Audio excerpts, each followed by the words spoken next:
আসসালামু আলাইকুম এভরিওয়ান, কেমন আছেন সবাই? আশা করি আল্লাহর রহমতে সবাই ভালো আছেন। তো আজ আর একটি রেসিপি নিয়ে আসলাম। আজ মাছ জুড়াবাজি করব। তো এখানে দেখতে পাচ্ছিলেন তিন পিস মাছ নিয়েছি, সেদ্ধ করে নিয়েছি। আর এখানে পেঁয়াজ কুচি নিয়েছি, আদা রসুন বাটা, একটি টমেটো কুচি, সাথে 2-3টে কাঁচামরিচ কুচি। তো এটা দেখতে পাচ্ছেন, দিয়ে দিলাম হালকা মশলা, মরিচের গুঁড়ো দিয়ে দিলাম 1/2 চামচ পরিমাণ,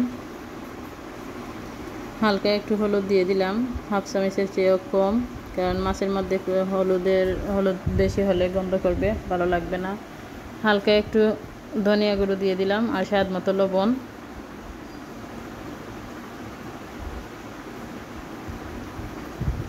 তাই তো চুলায় প্যানটা বসিয়ে দিলাম,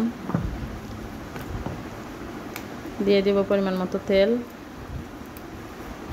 আদা রসুন বাটা দিয়ে হালকা একটু লাল লাল করে ভেজে নেব।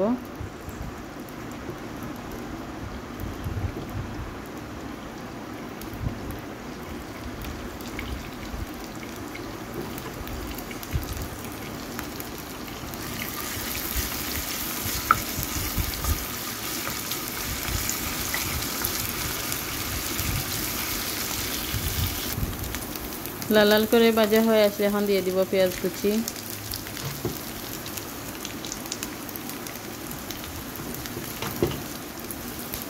পেঁয়াজটাকেও ভালো করে ভেজে নেব, পেঁয়াজের মধ্যে থাকা পানি টেনে না আসা পর্যন্ত অপেক্ষা করব। তো এই তো দেখতে পাচ্ছেন, ঢাকনা দিয়ে রেখেছিলাম যাতে তাড়াতাড়ি পেঁয়াজের পানিটা বের হয়ে আসে। তো আরও একটু ভেজে নেব।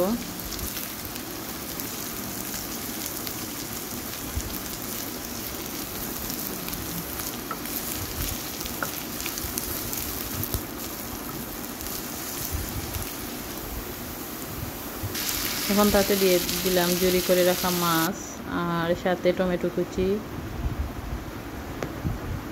দিয়ে হালকা একটু পানি দিয়ে দিলাম, যেহেতু হালকা হালকা মশলা এখানে ইউজ করেছি, তাই যাতে মশলাটা একটু কাঁচা গন্ধটা চলে যায়, তাই ঢাকনা দিয়ে দিলাম। 2-3 মিনিট মতো এভাবে জাল করব। জাল করার পর মশলাটা কষিয়ে আসবে, তারপর পানিটা আরও একটু নেড়ে চেড়ে হালকা টানিয়ে নেব। তো এই তো ছিল আজকের আমার মাছ জোড়াবাজি রেসিপি। আশা করি সবার ভালো লাগবে। ভালো লাগলে লাইক কমেন্ট শেয়ার করবেন। ভালো থাকবেন সবাই। ওকে, আল্লাহ হাফিজ।